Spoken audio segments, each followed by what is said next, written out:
What's going on? My name is Ijemma. Welcome back to my channel. Today I wanted to talk about the goals that I've set for myself as a software engineer. So for a little bit of context, I graduated college back in 2019 with a computer science degree, and I started my current job 2 months after that. So it's about to be a year and a couple of months that I've been working as a software engineer. It was kind of exciting, but also scary in a sense where I was really excited to get started as a professional software engineer, but also kind of scary in the sense that I didn't know what to expect, didn't set real strong expectations or standards when I got started. So after a couple months of being on the job, I identified 4 things that I wanted to focus on. Even though they are still a little bit high level and broad, they helped me kind of zone in and focus on things that I wanted to consistently work on, especially as like a junior software engineer. So the first thing is attention to detail. This came about when I first started my job and I was getting used to the code base, making PRs, talking to people, having discussions. And I noticed that a lot of the times my default mode is to kind of generalize and simplify explanations just so I can pick up core parts of conversations, discussions, RFCs, so I can kind of keep moving forward, not getting caught up in the details. So I noticed as time went on, I would find myself having to go back to previous conversations and ask more detailed questions to get more detailed answers. And it turned into like this weird back and forth where I would go back to previous conversations to get more details so I can apply that new detailed knowledge on what I'm working on right now. I didn't like this whole back and forth. I didn't like the idea that I was going back to previous conversations. I felt like I was asking similar or the same questions, but just in a different way to get more detail. So this was the first thing that I identified where I wanted to have a higher sense or a higher attention to detail. I wanted to make notes of every single PR comment that I got so I can reincorporate those comments in my next PR so I can avoid having those same comments written on my PRs.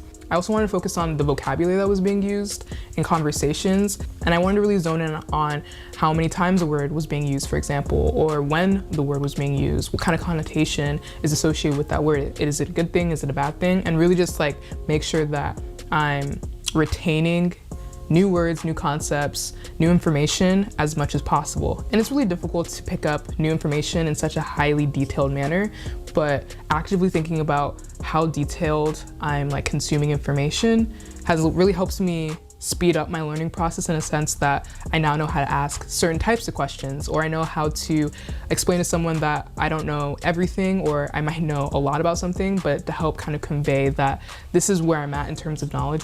How can you help me get to where I need to be to complete a ticket or a new feature or whatever the case may be? The second thing that I identified, which I think is even more important now that we're all working remotely, is having clear intent and having open communication. This is something that I've struggled with throughout my entire life when it comes to like meeting new people and then having to work really closely with those people. I found it really difficult to just be clear and open with my intentions for whatever reason it may be, but I found it so daunting to like share with someone like, this is what I want from this interaction, this is what I want to do in this project. Whether it's been back in school or in internships, open communication has been something that I've constantly wanted to work on. And now that I'm working full-time as a software engineer, this is the time to really learn about open communication and establish healthy communication streams with teammates, other teams, leadership, whoever I'm talking to. Open communication is literally for whoever you're talking to. So you could be talking to your teammates to get help on a certain ticket that you've been assigned to, or you could be talking to your team lead to try to get promoted. Having open streams of communication and having a healthy relationship with the people that you're constantly talking to is really key and extremely helpful, especially as you become more experienced as a software engineer. I think the most daunting thing about having open and consistent communication is actually establishing a line of communication. Oftentimes as a software engineer, you're gonna be cross-collaborating with different teams and you're gonna be meeting new people on like a monthly basis. So establishing relationships with other people by saying how much you know about something, how much you don't know about something, or you might wanna learn something new is extremely helpful and super important for maintaining a healthy, open line of communication with other people that you're working with. And the last thing that I wanna say about this topic is that you'll hear a lot in the tech industry that you have to be your biggest advocate. And this is so true. I'm usually not the type of person to like hype myself up, but no one else is gonna do it for you. You can't hire someone to be your full-time hype man. I guess you can do that. But typically software engineers don't have a hired hype man. You just have to share the work that you've been working on. You have to say, this is what I've been doing with my team. This is what I wanna be doing. And this is why I'm proud of it. But I think it's super important to get in the rhythm of sharing your success, your accomplishments, share the projects that you've been working on. For some, it might feel a little bit braggy to share your accomplishments, but it's absolutely necessary. Sharing your successes and your accomplishments isn't a matter of gaining respect from other people. Instead, it's more about sharing the knowledge that you have so other people know that you're a point of contact when they get stuck or they need help with something new. The third thing that I identified was having patience and expecting failure. One thing that I feel like a lot of new grads aren't expecting is that failure is consistent. It literally is a part of the job. It should actually just be like a job requirement. Just expect failure. Every single day on the job, there could be a point where you're just gonna kick yourself and like say like, why didn't I think about that? Or if you reach out to someone and they have like a quick solution, you might be thinking like, how did I not notice that? Or you might merge a breaking change to production and then you have to make a revert and everyone's yelling at you. And you're just like, I can't believe that I did this. Everyone's been there, everyone's messed up production. So it's super important to recognize early on that you're gonna have constant failures. You're gonna be failing every other day. It's literally a part of the job. There shouldn't be any shame in realizing that there was a better way of doing something. You could have gone about doing something a little bit differently. And the second part to this is having patience with yourself. It kind of coincides with the whole failure process. I think failures indicate a process of learning. If you're failing at something, that means you're doing something that you've never done before because you're making a new mistake. As a software engineer, you're going to be constantly learning something new.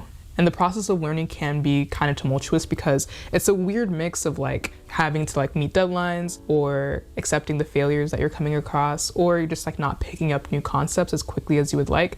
So you can kind of get frustrated with yourself as time goes on, but you have to be kind to yourself and you have to recognize that learning something so complicated as software engineering takes so much time. It takes months to get a good grasp of just one tiny piece of a really complex code base. And just recognize that the people you look up to, senior software engineers, principals, staff engineers, have taken so long. It's taken them so long to get to that point.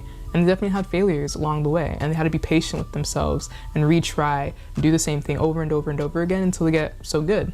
And the last thing that I identified was actively learn. This isn't necessarily applied to just software engineering. It's more about just the idea of dedicating your time to something that you truly care about. The reason why I came up with this point is because dedicating your time to something that you truly care about is a great way for you to have like an extremely high sense of ownership. You're gonna be dedicating your time to something for a long period of time. And it instills a sense of like dedication and repetitiveness and commitment to something that if you spend enough time in, over a couple of months into a year or however long you expect to be working on something, you can create something crazy good, like so good. So for me, outside of software engineering, I have this YouTube channel where I dedicate my time to getting better at speaking in front of a camera or typing up scripts or editing.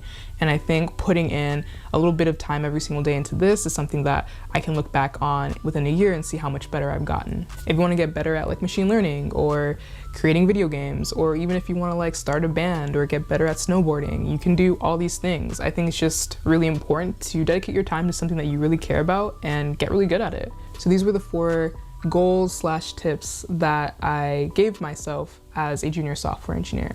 And I think I would probably want to refresh this list when I get into like my second year of software engineering, because I think there will be different goals that I have in mind. But I hope this video was helpful in some way. Hopefully you can take some of these tips and apply it to your software engineering journey. And let me know if you have any tips that you think would be helpful for anyone else starting off as a software engineer, especially as like a new grad. You can leave it down in the comment section below. Don't forget to like this video if you enjoyed what you saw and subscribe to the channel for more JavaScript related content. You can also follow me on Twitter where I post about JavaScript stuff. Send me a DM if you want to chat. And with that being said, I'll see y'all in the next one.